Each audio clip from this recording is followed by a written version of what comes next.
साथियों, कैसे हैं आप? आशा करता हूँ कि आप स्वस्थ होंगे, अच्छे होंगे और आप निरंतर पढ़ाई करके अपने सपनों की ओर अग्रसर होंगे। तो जैसा कि आपको पता है कि बीती 24-25 सॉरी माफ कीजिएगा 23, 24, 25 और 30, 31 को यूपी पुलिस का एग्जाम हो चुका है। अब ऐसे में हम आपके सामने आए हैं कि इस एग्जाम की कट ऑफ क्या जानने वाली है। उम्मीद करता हूं कि आपने बाकी यूट्यूब चैनल और काफी अच्छे चैनलों से आपने कट ऑफ देख ली होगी और काफी कट ऑफ से आप संतुष्ट होंगे और काफी कट ऑफ से आप असंतुष्ट होंगे।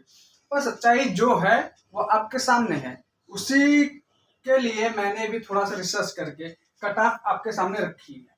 जैसा कि आप देख रहे होंगे, इस तरफ 2018 की कट ऑफ लिखी हुई है, इस तरफ 2019 की कट ऑफ लिखी हुई है और इस तरफ 2024 की कट ऑफ लिखी हुई है। अब थोड़ा सा एनालिसिस करके मैंने ये देखा कि इस बार कट ऑफ जैसा कि आप यहाँ देख रहे हैं कि 200 के आसपास की कट ऑफ क्यों जाएगी, इसके पीछे का रीजन मैं आपको पॉइंट बाय पॉइंट आपको समझाने का प्रयास करूंगा। उम्मीद करता हूं कि आप मेरे कहे शब्दों को अच्छे से समझेंगे। तो जैसा बात करते हैं 2018 कट ऑफ, जैसा कि आप यहाँ देख रहे हैं कि 2018 में यूआर की कट ऑफ 215.58 नंबर गई है, ओबीसी कट ऑफ 204.74 नंबर गई है और एससी कट ऑफ 172.94 गई है, एसटी कट ऑफ 135.10 गई है और फीमेल कट ऑफ 181.53 गई है।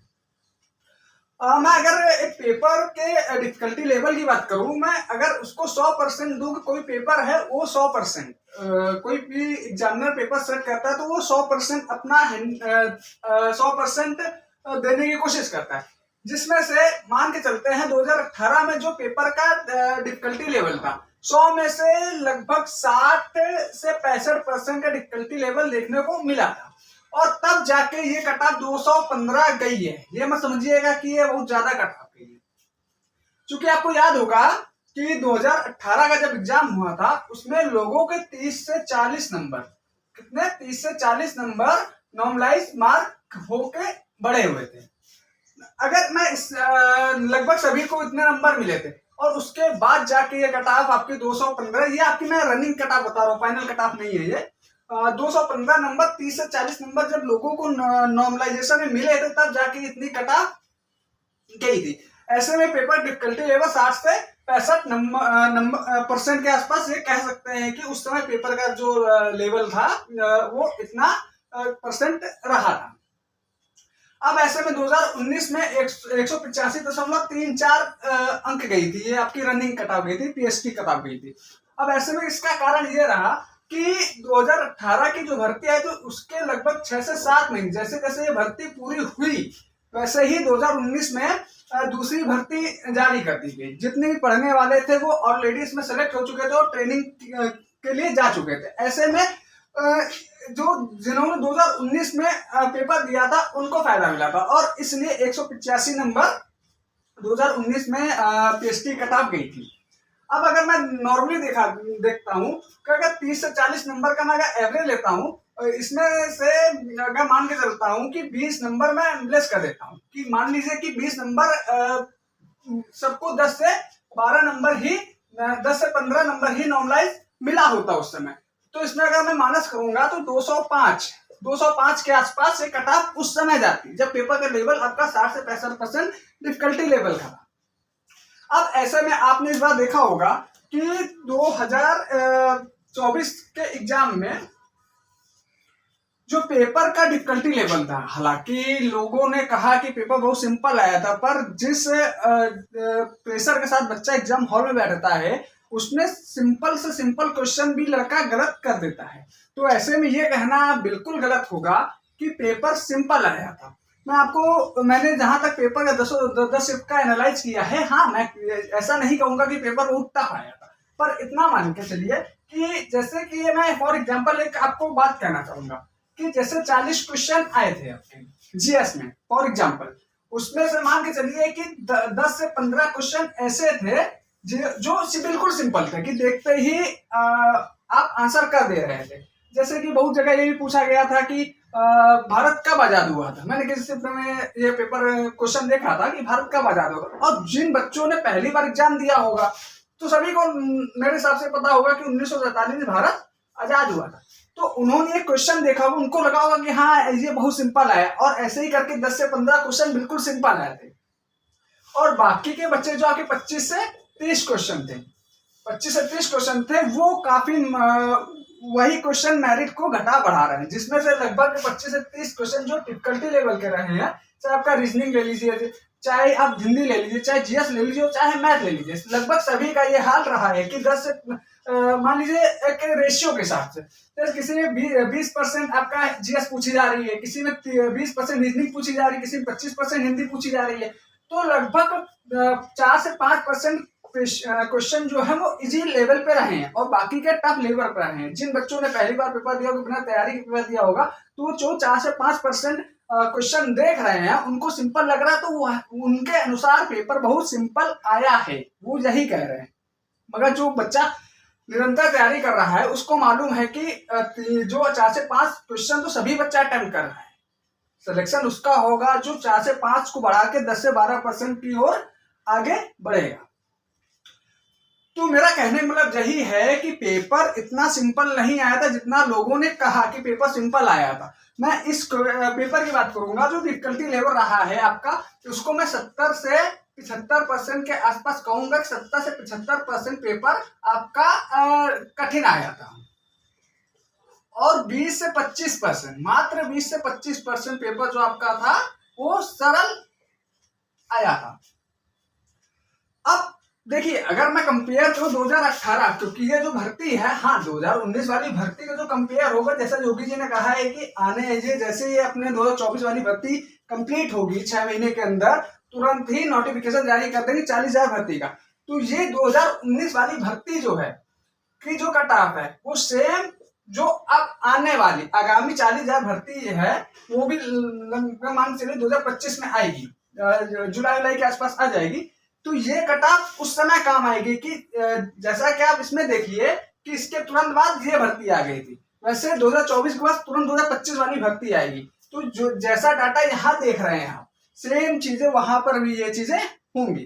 तो मैं बात करूंगा कि इस बार कट ऑफ क्या जाने की चांसेस हैं। मैं कंपेयर कर रहा हूं 2018 और 2024 से।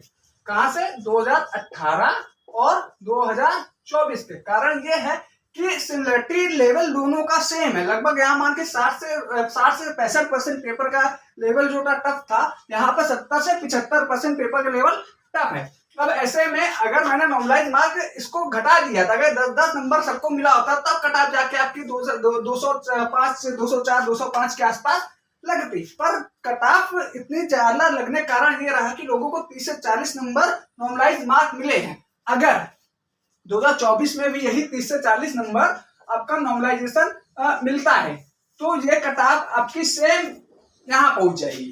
पर जैसा कि इस बार उम्मीद कम है कि इतना नॉर्मलाइजेशन नहीं मिलेगा, जहां तक संभवतः उम्मीद की जा रही है कि 8 से 10 नंबर लोगों को नॉर्मलाइज मिलेगा।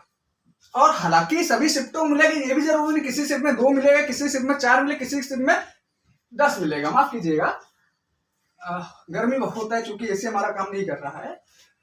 तो उस हिसाब से अगर मैं देखूं तो यूआर की जो कट ऑफ है 200, ये मैं तब बता रहा हूं जब आपके जो नंबर है बिना नॉर्मलाइजेशन वाले हैं। अब नॉर्मलाइजेशन में जितना मिलेगा उसमें कट ऑफ बढ़ जाए, क्योंकि वो नंबर सभी को मिलना है। अगर बिना नॉर्मलाइजेशन के ये रिजल्ट घोषित करते हैं, पीएचडी के लिए बुलाते हैं, तो 200 से 202 के बीच, 200 से 202 के बीच जिन जिन कैंडिडेट का नंबर है, जिन जिन कैंडिडेट ने 100 से और 101 क्वेश्चन के बीच काट पीट कर, मतलब माइनस मार्किंग, जैसा आपको पता है कि 0.5 अंक प्रत्येक गलत क्वेश्चन पे कट रहे थे, काट पीट के अगर आपके 200 से 202 के बीच से हैं तो आप निश्चित आप रनिंग की तैयारी कीजिए। और ओबीसी और ईडब्ल्यूएस, चूंकि ये अक्सर देखा गया है कि पहले क्या होता था कि ओबीसी कट ऑफ कम जाती थी, ईडब्ल्यूएस की थोड़ी सी ज्यादा जाती थी, पर अब स्थिति बदल गई है। ईडब्ल्यूएस की कट ऑफ ओबीसी से कम जाती है। ये मुझे याद है कि 2020 के बाद से जो भर्तियां आई हैं, 2020-21 के बाद से जो भर्तियां आई हैं, मैंने जहां तक एनालाइज किया है, लगभग 95% भर्तियों में यही मुझे देखने को मिला है कि ओबीसी की कट ऑफ ज्यादा जा रही है अकॉर्डिंग टू ईडब्ल्यूएस की कट ऑफ के। तो मैं ओबीसी की बात करूंगा तो 196 से 200 के बीच, अगर मैं 196 क्या 195 भी कह दूंगा तो कोई गलत बात नहीं कहूंगा। 195 से 200 के बीच जिन भी कैंडिडेट के नंबर हैं वो निसंकोच रनिंग की तैयारी करें। मैं क्वेश्चन की बात करूं तो 98 से 100 क्वेश्चन, 98-100 क्वेश्चन जिन भी कैंडिडेट के हैं वो निसंकोच रनिंग की तैयारी कर सकते हैं। ईडब्ल्यूएस की बात करूं तो 192 से 196 अंक जिनके भी आ रहे हों वो आप रनिंग की तैयारी कर सकते हैं। एससी कैटेगरी में 170 से 174 नंबर, एसटी में 150 से 154 नंबर। अगर इसके ऊपर या इनके बीच में भी आपके नंबर वेरी कर रहे हैं या 1-2 अंक कम भी हैं, क्योंकि कटाव का खेल है। मैंने आपको बताया कटाव का खेल, माफ कीजिएगा, नॉर्मलाइजेशन का खेल है। जितना नॉर्मलाइजेशन मिलेगा उस हिसाब से कटाव आपकी मूव ऑन मूव ऑफ करेगी। इसी हिसाब से इतनी कटाव के बीच जिन भी कैंडिडेट का नंबर है वो निसंकोच अपनी तैयारी रनिंग की कर सकते हैं और एक वर्दी पाने का सपना पूरा कर सकते हैं। और मैं यहाँ पर बहनों की बात करूंगा, फीमेल कैंडिडेट की बात करूंगा। जुआर, ओबीसी और ईडब्ल्यूएस में जिन भी महिलाओं के, जिन भी बहनों के नंबर 180 से ऊपर है, 180 या मान के चलिए 175 से 180 या 175 के ऊपर जिन भी महिलाओं के नंबर हैं वो निसंकोच अपनी रनिंग की तैयारी करे। कारण ये होता है कि बहुत सी लड़कियां रनिंग में फेल हो जाती हैं, तो ऐसे में इनकी जो लिस्ट है वो कभी कभी दूसरी लिस्ट लगती है, कभी कभी तीसरी लिस्ट लगती है, तब जाके महिलाओं की जो सीटें आरक्षित होती हैं तब वो महिलाएं उसको फुलफिल कर पाती है। इसी प्रकार एससी में एससी महिलाएं जो भी हैं हमारी वो 155 के ऊपर जिनके भी नंबर हैं वो रनिंग की तैयारी कर सकती हैं। उसी प्रकार 150 प्लस जिसके भी नंबर हैं वो भी आपकी रनिंग की तैयारी कर सकती है। उम्मीद करता हूं कि आपको मेरी कटाव थोड़ी सी ज्यादा लगी होगी। इसका कारण ये रहा कि मैंने जब एनालाइज किया तो मैंने यही पाया कि जो विगत 3-4 बार की भर्तियां हैं उसमें कटाव का जो रेशियो रहा है लगभग यही रहा है। हालांकि इस बार का पेपर निष्पक्ष तरीके से किया गया, जिसके लिए मैं माननीय योगी जी का और उत्तर प्रदेश पुलिस का दिल से आभार व्यक्त करता हूं और उम्मीद करता हूं कि आगामी जो भी भर्ती होंगी इसी प्रकार से, इसी तत्परता के साथ पूरी की जाएगी। तो जितनी भी आपकी नकल की, पेपर लीक की घटना सामने आती हैं उस पर लगाम लग सकेगा। और मैं आप सभी से एक बात और कहना चाहता हूं कि अगर आपके इससे कम नंबर हैं तो आप घबराइए मत, आप निराश मत होइए। चूंकि मैं भगवान नहीं हूँ, या जो कटाव बता रहे हैं, जो टीचर है वो भी भगवान नहीं है। एक किस्मत की बात होती है। अगर आपकी किस्मत स्ट्रांग होगी आपका भी नंबर इसी कटाव में आ जाएगा, कटाव कम जा सकती है। एक कहावत है ना कि अगर आप किसी भी चीज को शिद्दत से चाहो तो भगवान भी उसको मिलाने के लिए आपको उसके रास्ते बना देता है। तो अगर किसी के 2-4 नंबर भी कम है तो निराश मत होइए, वो भी रनिंग की तैयारी करते रहिए। काफी बच्चों ने मुझसे कहा कि सर जीएस के लिए, स्टैटिक के लिए आप कुछ क्लास लगाइए। तो मैंने आगामी परीक्षाओं को देखते हुए, जैसे आपके 5512 पोस्ट हो गई या आगामी जो भी पोस्टें आ रही हैं उसके लिए मैंने स्टैटिक जीके और जीके के लिए, जीएस और जीके के लिए और स्टैटिक जीके के लिए कुछ फ्री मैं क्लासेस प्रोवाइड कराने जा रहा हूं। इसका वीडियो आपको 1 से 2 दिन के अंदर देखने को मिल जाएगा। मैं यहाँ पर टॉपिक बाई टॉपिक एक दिन में एक टॉपिक कवर करूंगा। तो उम्मीद करता हूँ कि 15 से 20 दिन में स्टैटिक जीके के लगभग 70-80% भाग में कवर कर सकूं। तो उम्मीद करता हूं कि आपको मेरी कटाव का वीडियो समझ में आया होगा। मैं नॉर्मली ज़्यादा यूट्यूब पे पढ़ाता नहीं हूँ, मेरे ऑफलाइन बैचेस चलते हैं तो मैं वहीं पर लगभग पढ़ाता हूँ। तो इतना भी तत्परता से हो सकता है अपनी बात को नहीं समझाया हो। उम्मीद करता हूँ कि जिस प्रकार भी समझाया, थोड़ा बहुत समझाया, वो आपको समझ में आया होगा। तो और हाँ, आपको अगर कोई भी डाउट है, कोई भी लगता है कि मेरे नंबर कम है और आपको मैंने वो कट ऑफ में नंबर नहीं दिया और आपको लगता है कि हाँ क्या मेरा हो सकता है, तो आप कमेंट बॉक्स में आप कमेंट कर सकते हैं। मैं उसका उत्तर आपको जरूर दूंगा कि आपको दौड़ना है कि नहीं दौड़ना है। मेरा तो कहना यही है कि अगर आप दौड़ भी लेंगे तो कोई टैक्स वगैरह नहीं लगा जा रहा है, आपका शरीर नहीं घटा जा रहा है, आपकी हालांकि फिटनेस ही मजबूत होगी। तो दौड़ना ना दौड़ना तो आपके ऊपर निर्भर करता है। अगर आप दौड़ेंगे तो प्लस पॉइंट ही आएगा, आप निगेटिव में नहीं रहेंगे। तो दौड़ना स्टार्ट कीजिए, कट ऑफ में जिनके ये नंबर हैं वो श्योरिटी के साथ पूरी तत्परता के साथ दौड़िए, एक भी दिन में गैप मत कीजिए। भगवान ने चाहा तो आपको इस बार वृद्धि जरूर मिलेगी। तो मिलते हैं कल की GS या GK किसी भी टॉपिक के साथ। तब तक के लिए जय हिंद।